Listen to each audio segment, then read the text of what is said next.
সাধারণ মানুষ যে সাইকেল চালাচ্ছে কলকাতার রাস্তায় তাকে জুনিয়র ডাক্তার এদেরকে ডেকে পাঠানোর একটাই মানে হয় যে হেনস্থা করছে, বিব্রত করছে, হয়রানি করছে। বিভিন্ন মিছিলে তো আমরা এক বছর ধরে যাচ্ছি এবং বিভিন্ন পিসফুলি প্রোটেস্ট করা আমাদের গণতান্ত্রিক অধিকার। তো আমরা কোনো অপরাধ করিনি বা আমরা কোনো ক্রাইম করিনি, সেটাই স্পষ্ট করা হয়েছে। বালি, পাথর, কয়লা থেকে শুরু করে শিক্ষকের চাকরি, বেকারের স্বপ্ন, নারীর সংগ্রাম সবই লুট হয়ে যাচ্ছে, চুরি হয়ে যাচ্ছে। সেগুলো তাদের চোখে অপরাধ থেকে না, তারা চিকিৎসকদের একটা শান্তিপূর্ণ মিছিল, একটা নৃশংস খুন ধর্ষণের ঘটনার বিরুদ্ধে মিছিল, সেটাকে তারা অর্গানাইজড ক্রাইম মনে করছে। মানে আমার পারতপক্ষে যেটা উদ্দেশ্য মনে হয় সেটা হচ্ছে খুঁজে বের করা যে জেডিএফ কিভাবে চলে, জেডিএফ এর কারা ডিসিশন নেয়, জেডিএফ এর সাথে কারা কাজে। 9ই আগস্ট এ রাজ্যের ইতিহাসে একটা কলঙ্কজনক দিন। অভয়ার ধর্ষণ এবং হত্যা হয়েছিল যেদিন, এই 9ই আগস্ট দিনটিকে আমরা অভয়া দিবস হিসেবে পালন করে যাব যতদিন না বিচার ছিনিয়ে আনতে পেরেছি। আমাদেরকে এইভাবে বিব্রত করে বা হেনস্থা করে আপনারা কিন্তু আমাদের কণ্ঠটা বন্ধ করতে পারবেন না। কেউ মালদায় পোস্টিং দিয়ে, কাউকে দার্জিলিংয়ে পোস্টিং দিয়ে তাদেরকে হঠাৎ করে এখানে ডেকে আনা, এইটা একটা হেনস্থা। পরবর্তীকালে এই লড়াইকে আর এগিয়ে না নিয়ে যেতে পারি আমরা, সেটাকে স্ট্রাকচারালি যাতে ভাঙা যায় সেটাই একমাত্র কারণ। আরজিকর আন্দোলনের জের প্রায় এক বছর আগের মামলার ইতিমধ্যে 4 জন প্রতিবাদী চিকিৎসককে তলব করলো বউবাজার থানা। ইতিমধ্যেই জুনিয়র চিকিৎসক দেবাশিস হালদার থেকে শুরু করে পরিচয় পান্ডা এবং সিনিয়র চিকিৎসক সুবর্ণ গোস্বামী এবং অধ্যাপক মানুষ কুমটাকে তলব করা হয়েছে। তাদের এক বছর আগে যে মামলা করা হয়েছিল, যেখানে দাঁড়িয়ে তাদেরকে আজকে তলব করা হয়েছে এবং তারই জেরে প্রতিবাদে অভয়া মঞ্চ এবং জয়েন্ট প্ল্যাটফর্ম অফ ডক্টরসের তরফে আজকে সরাসরি মেডিকেল কলেজ থেকে শুরু করে বউবাজার থানা পর্যন্ত মিছিল করে প্রতিবাদ জানানো হয়েছে।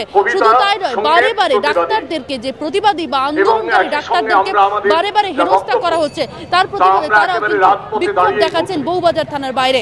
কি বলছেন, কি তলব করা হলো, কি প্রশ্ন করা হলো, জিজ্ঞাসাবাদ কি করা হলো, সরাসরি চিকিৎসকদের মুখ থেকে শুনে নেব। কি 42 দফাই প্রশ্ন। দেখুন, মূল প্রশ্নের জায়গাটা হচ্ছে 42 দফা প্রশ্ন এবং বেশিরভাগ প্রশ্নই এটা যে আপনারা যে বিভিন্ন মিছিল করেছেন, এগুলো যে আনলফুল অ্যাক্টিভিটি ছিল বা এটার মাধ্যমে আপনারা যে ক্রাইম করেছেন সেটা কি স্বীকার করছেন?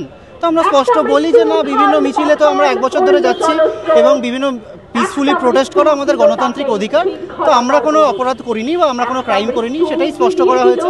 কিন্তু অনেক ইরেলিভেন্ট নানা কোয়েশ্চেনও করা হয়, যে যেমন এই বছর 9ই আগস্ট 2025-এ সকাল 9টা থেকে রাত 9টা আমি কোথায় কোথায় ছিলাম।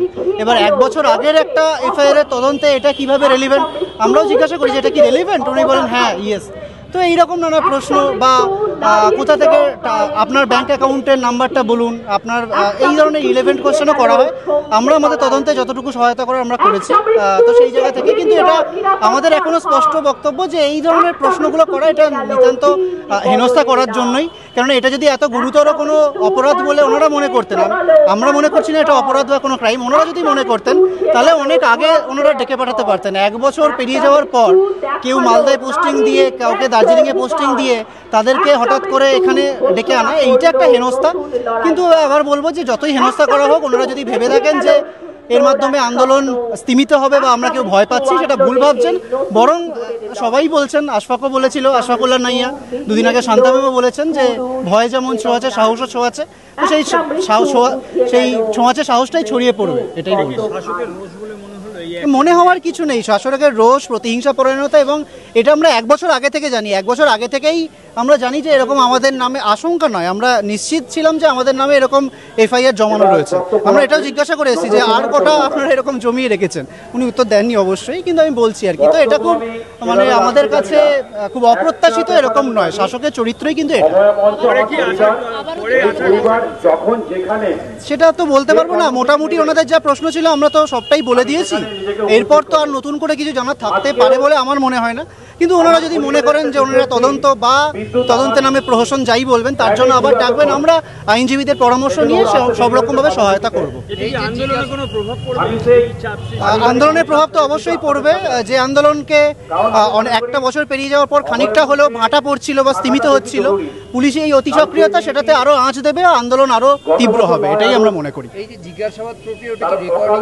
হ্যাঁ, গোটা জিজ্ঞাসাবাদ প্রক্রিয়া টাইপ করা হয়েছে, ভিডিও রেকর্ডিং করা হয়েছে গোটাটাই। বাবু আপনাদেরকে তলব করা হয়েছিল, ঠিক কি কথা হলো, কি জিজ্ঞাসাবাদ? দেখুন, প্রায় 42 দফা প্রশ্নমালা তারা প্রস্তুত রেখেছিলেন আমার জন্য, এবং তাতে অনেক রকম প্রশ্ন ছিল। তার মধ্যে গত বছর পঞ্চমীর দিনে 8ই অক্টোবর কলেজ স্ট্রিট থেকে চিকিৎসকদের যে মিছিল ধর্মতলায় এসেছিল, সেই মিছিলটিকে তারা মনে করছেন অর্গানাইজড ক্রাইম। এখন আমাদের যে রাজ্যে আকছার, বালি, পাথর, কয়লা থেকে শুরু করে শিক্ষকের চাকরি, বেকারের স্বপ্ন, নারীর সংগ্রাম সবই লুট হয়ে যাচ্ছে, চুরি হয়ে যাচ্ছে, সেগুলো তাদের চোখে অপরাধ থেকে না, তারা চিকিৎসকদের একটা শান্তিপূর্ণ মিছিল, একটা নৃশংস খুন ধর্ষণের ঘটনার বিরুদ্ধে মিছিল, সেটাকে তারা অর্গানাইজড ক্রাইম মনে করছেন। সেই সংক্রান্ত নানা প্রশ্ন করেছেন। তবু আমরা বলেছি যে তদন্তের সহযোগিতা আমরা অবশ্যই করব, এবং যেটা হচ্ছে যে এবছর 9ই আগস্ট সারাদিনের দিনলিপি, সেটাও তারা নিয়েছেন, কোথায় ছিলাম, কখন ছিলাম ইত্যাদি, সেটাও তারা নিয়েছেন। আমরা বারবার বলছি যে 9ই আগস্ট এ রাজ্যের ইতিহাসে একটা কলঙ্কজনক দিন। অভয়ার ধর্ষণ এবং হত্যা হয়েছিল যেদিন, এই 9ই আগস্ট দিনটিকে আমরা অভয়া দিবস হিসেবে পালন করে যাব যতদিন না বিচার ছিনিয়ে আনতে পেরেছি। আপনাদের মিছিলের জন্য এই যে তলব করা হচ্ছে, বা 1 বছর ঘটনার পার হয়ে গেছে, সেখানে আজও মিছিল করে এসেছেন, মিছিল এসেছে আপনাদের সঙ্গে? দেখুন, ওইটাই বলছি যে শান্তিপূর্ণ মিছিলের জন্য আমরা যতদূর জানি ভারতের সংবিধান প্রতিটি নাগরিককে শান্তিপূর্ণভাবে প্রতিবাদ করবার, সমাবেশ করবার অধিকার দিয়েছে। তার জন্য কোনো পুলিশের অনুমতির দরকার হয় না। ফলে হচ্ছে শান্তিপূর্ণ সমাবেশ যদি করে মানুষ, নাগরিকরা, সে চিকিৎসক হতে পারে, আম নাগরিক হতে পারে, আম জনতা হতে পারে, তাতে পুলিশের আপত্তি করবার কোনো কারণ থাকে না। এবং যত এই ধরনের শান্তিপূর্ণ প্রতিবাদ মিছিলকে পুলিশ অপরাধ হিসাবে দেখানোর চেষ্টা করবে, সরকার অপরাধ হিসাবে দেখানোর চেষ্টা করবে, তত মিছিল বাড়বে। এটাই তো উদ্দেশ্য। এটা কবর খুঁড়ে যখন একটা মিছিলে হাঁটার জন্য আমার মতো সিনিয়র সিটিজেন শুধু নয়, সাধারণ মানুষ যে সাইকেল চালাচ্ছে কলকাতার রাস্তায়, তাকে জুনিয়র ডাক্তার এদেরকে ডেকে পাঠানোর একটাই মানে হয় যে হেনস্থা করছে, বিব্রত করছে, হয়রানি করছে, ভয় দেখানোর চেষ্টা করছে যাতে প্রতিবাদটা না করে।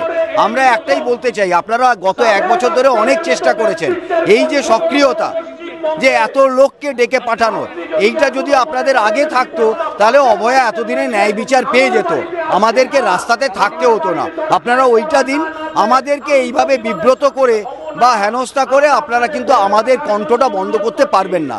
আমরা ন্যায় বিচার না পাওয়া পর্যন্ত, যারা প্রত্যক্ষ বা পরোক্ষভাবে যারা এই অপরাধী, যারা তথ্য প্রমাণ লোপাট করেছে, তাদের শাস্তি না হওয়া পর্যন্ত আমরা রাস্তাতেই থাকবো। নানা রকম প্রশ্ন, অবান্তর প্রশ্ন, যে এতদিনের সব ঘটনা আমাদের পক্ষে মনে রাখা সম্ভব?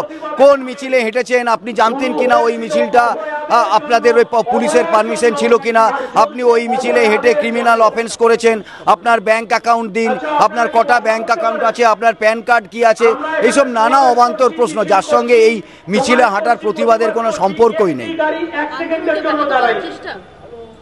আন্দোলন এখন আর কি ভাঙবে? 1 বছর তো হয়েই গেল। বার্তা দিতে চাইছে, তার মানে নিজেরাই প্রশাসন, সরকার ভয় পাচ্ছে যে 1 বছর বাদেও তারা ভুলিয়ে দিতে চেয়েছিল মানুষকে যে অভয়ার ন্যায় বিচারের এই আন্দোলন থেকে মানুষ যেন ওই উৎসবে ঢোকে। এর আগের বছরও ওই দ্রোহের উৎসব হয়েছিল, মানুষ যাতে ভুলে যায় তারই জন্য এইসব প্রচেষ্টা তারা করতে চাইছিল। মানুষ যে ভুলবে না সেটা কিন্তু দেখিয়ে দিচ্ছে এই সমস্ত জমায়।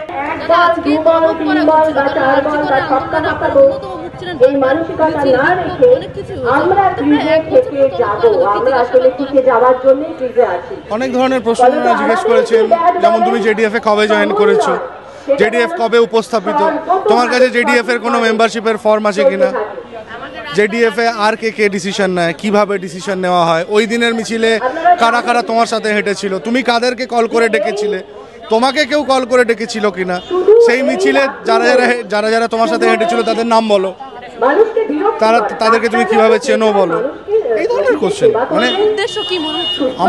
মানে আমার পারতপক্ষে যেটা উদ্দেশ্য মনে হয় সেটা হচ্ছে খুঁজে বের করা যে জেডিএফ কিভাবে চলে, জেডিএফ এর কারা ডিসিশন নেয়, জেডিএফ এর সাথে কারা কাজ করছে, জেডিএফ কাজের সঙ্গে নিয়েই আন্দোলন গড়ে তুলেছে, যাতে পরবর্তীকালে এই লড়াইকে আর এগিয়ে না নিয়ে যেতে পারি আমরা, সেইটাকে স্ট্রাকচারালি যাতে ভাঙা যায়, সেটাই একমাত্র কারণ। ডিএফএ যে একটা ফান্ডিং হয়েছিল সেই ফান্ডিং নিয়ে একাধিক প্রশ্ন উঠেছিল, শাসক দলের তরফ থেকে বারে বারে প্রশ্ন তোলা হয়েছিল। আগের জনেদেরকে নিয়ে ফান্ডিং নিয়ে কোশ্চেন করলো, আমাকে ফান্ডিং নিয়ে কোশ্চেন করেনি, আমাকে ফান্ডিং নিয়ে কোনো কোশ্চেন করেনি। তবে আমাদের স্টান্স তো এটা নিয়ে খুব ক্লিয়ার, প্রথম দিন থেকে ক্লিয়ার যে ক্রাউড ফান্ডিং হয়েছে, ক্রাউড ফান্ডিং এর পরে কিভাবে খরচা হয়েছে, কোথায় কি খরচা হয়েছে সেগুলো একটা অডিটও আমরা দিয়ে দিয়েছি। তো everything is an open book, বারবার তো লুকিয়ে রাখার তো কিছু নেই। তলবের বিষয়ে কিছু বলেছেন? আবারও কি তলবের বিষয়ে কিছু বলা হয়েছে? আবারও কি তলব করা হতে পারে, কিছু বলেছেন? না, আমাকে পরে কবে তলব করবে আমি জানি না, কিন্তু হ্যাঁ অবভিয়াসলি রুটিন ইনভেস্টিগেশন প্রসিডিউরের জন্য জিজ্ঞেস করে যে হ্যাঁ আবার থেকে ডাকা হলে কি আপনি আসবেন, অবশ্যই আসবো না। ক্যামেরায় তানশিকের সহ শোভনের রিপোর্ট, বাংলা হাট, কলকাতা। আরো ভালো ভালো খবর দেখতে সাবস্ক্রাইব করুন বাংলা হান্টের ইউটিউব চ্যানেল। বাংলা হান্টের আরো খবর দেখতে নজর রাখুন। বাংলা খবর মানেই বাংলা হান্ট।